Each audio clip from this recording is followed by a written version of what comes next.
எத்துணையும் பேதமுறாது எவ்வுயிரும் தம்முயிர் போல் எண்ணி எத்துணையும் பேதமுறாது எவ்வுயிரும் தம்முயிர் போல் எண்ணி உள்ளே ஒத்துரிமை உடையவராய் உவக்கின்றார் யாவர் அவருளந்தான் சுத்த சித்துருவாய் எம்பெருமான் நடம் புரியும் இடம் என நான் தெரிந்தேன் அந்த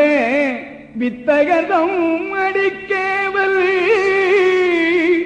அந்த வித்தகதம் அடிக்கேவல் புரிந்திட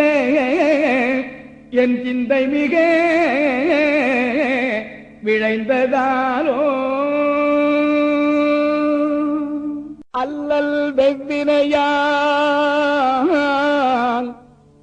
இன்னும் உற்பவம் உண்டாயினும் அல்லல் வெவ்வினையால் இன்னும் உற்பவம் உண்டாயினும் ஏழு பிறப்பும் இல்லை என்று இறப்போர்க்கு இல்லை என்று உரையா